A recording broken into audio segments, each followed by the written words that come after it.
नमस्कार मित्रांनो. तर्कशास्त्र म्हणजे केवळ वादविवाद किंवा तर्कटपणा नाही. तर्कशास्त्र म्हणजे सत्य शोधण्याची विज्ञान सदृश्य पद्धत. प्राचीन भारतातील काही तर्कशास्त्रज्ञ जे होते त्यामध्ये आचार्य गौतम, त्यांनी न्यायशास्त्र मांडले, जे जगभरातील सर्वात प्राचीन तर्कशास्त्रीय प्रणालीपैकी एक आहे. त्याचबरोबर धर्मकीर्ती बौद्ध तर्कशास्त्रज्ञ यांनी प्रत्यक्ष अनुभव, अनुमान आणि उपमान यावर आधारित बौद्ध तर्क विकसित केला. त्याचबरोबर नागार्जुन यांनी सांगितले, सत्य केवळ एका बाजूला नसते, ते तर्काने स्पष्ट होते. त्यांनी शून्यवाद सिद्धांतातून तर्कशास्त्राला नवे वळण दिले. काही पाश्चिमात्य तर्कशास्त्रज्ञ जे होते त्यामध्ये अरिस्टॉटल, जे ग्रीक तर्कशास्त्रज्ञ होते, तर्कशास्त्राच्या इतिहासातील जनक असेही त्यांना म्हटलं जातं. त्यांनी काही तार्किक मतं मांडली. त्यामध्ये सर्व माणसे मर्त्य आहेत, सुकरात माणूस आहे म्हणून सुकरात मर्त्य आहे. त्यांचा मूलमंत्र होता, तुम्ही काय बोलता हे महत्त्वाचे नाही, ते का बोलता हे तर्काने ठरते. इमॅन्युएल कांट हे एक पाश्चिमात्य तर्कशास्त्रज्ञ आहेत. त्यांनी तर्काला नैतिकतेशी जोडले. त्यांच्या मते तुमचा तर्क हा नैतिकतेच्या चौकटीत बसतो का हे तपासणं आवश्यक आहे. त्याचबरोबर रसेल नावाचे एक तर्कशास्त्रज्ञ आहेत. त्यांच्या मते बुद्धीचा उपयोग हा अंधश्रद्धा हटवण्यासाठी असला पाहिजे. तर्कशास्त्र हे केवळ अध्ययनाचा विषय नाही, तर तो विचार, व्यवहार आणि विवेकाचे शास्त्र आहे. शंका घ्या, विचारा, पण तर्काने उत्तर शोधलं पाहिजे, असं तर्कशास्त्रज्ञ म्हणते. आजच्या काळात सोशल मीडियावर अफवा पसरतात, विचार न करता मत तयार होतात. तेव्हा आपण त्या तर्कशास्त्रज्ञांकडून काही शिकले पाहिजे. विचार हा ॲक्च्युली माणसांचा धर्म आहे. आता बौद्ध तर्कशास्त्र जे आहे त्यामध्ये काही विचार आहेत.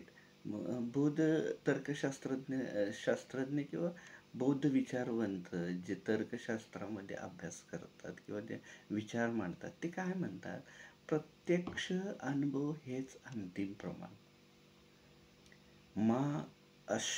अनुश्रूया, परंपरेवर विश्वास ठेवू नका, तुम्ही स्वतः तपासून पहा. बौद्ध तर्कशास्त्रज्ञ प्रत्यक्ष अनुभवाला सर्वश्रेष्ठ मानतात. त्याचबरोबर जे प्रत्यक्ष पाहिलं आहे, अनुभवलं जातं, त्यालाच अंतिम मानलं पाहिजे, असं बौद्ध तर्कशास्त्र म्हणतं. जे अनुमान आम्ही काढतोय ते कसं तर्कानं सिद्ध केलं जाऊ शकतं. त्यासाठी बुद्ध विचारामध्ये उदाहरण काय दिलं जातं, तर धूर आहे, तिथे अग्नी आहे, जे आम्हाला डोळ्यांनी दिसतंय, जे आम्ही सिद्ध करू शकतो, त्याला बुद्ध विचारसरणीमध्ये महत्त्व दिले. त्या आणखी एक विचार काय येतोय, कार्यकारण तर्क. काहीही विनाकारण घडत नाही, असं बुद्ध विचारसरणीमध्ये. प्रत्येक परिणामामागे एक कारण असते. हे कारण जर योग्य असेल तरच तर्क मान्य होतो. बौद्ध विचारसरणीमध्ये अजून एक काय तर्क मांडला जातो की शून्यवाद, थिअरी ऑफ एम्प्टीनेस. हा ॲक्च्युली नागार्जुन यांचा विचार आहे. त्यांच्या मतानुसार काय की सर्व गोष्टी परस्परावलंबी आहेत, कोणतीही वस्तू स्वतंत्र नाही. म्हणून स्वभाव धर्म किंवा मूलतत्व नसतं. सर्व गोष्टी शून्य असतात. असं नागार्जुन यांना वाटतंय. आता मी माझं असं काही माझं असं काही शाश्वत नाही आहे. मन, शरीर, भावना या पंचस्कंध आपण पंचधातू म्हटलं जातं. एकत्रित अस्तित्व म्हणजेच स्व. स्व म्हणजे काय? स्वतः. म्हणूनच मुक्तीसाठी स्वधारणेपासून सुटका आवश्यक आहे. विचार, विश्वास आणि तर्काचा समन्वय याचा हा लागला पाहिजे. म्हणजे तर्क हा नैतिकतेशी जोडलेला असावा.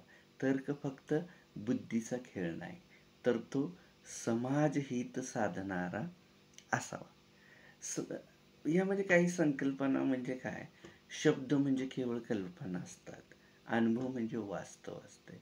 म्हणूनच बौद्ध तर्कशास्त्र नामरूपाच्या पलीकडे जाते. ह्या बौद्धकालीन विचारसरणीचा आजच्या काळात काय उपयोग होतोय? किंवा 2025 मध्ये याचा काय वापर होतोय? तर तर्कशुद्ध विचारसरणी विकसित करू शकतोय आपण त्या विचारसरणीच्या. काही जशा फेक न्यूज पसरतात, तर त्याला आम्ही आळा घालू शकतो किंवा त्याच्यावर तार्किकतेनं विचार करू शकतो. धार्मिक अंधश्रद्धेपासून आपण विज्ञानाच्या दिशेनं, विज्ञानच्या वाटेनं आपण जाऊ शकतो.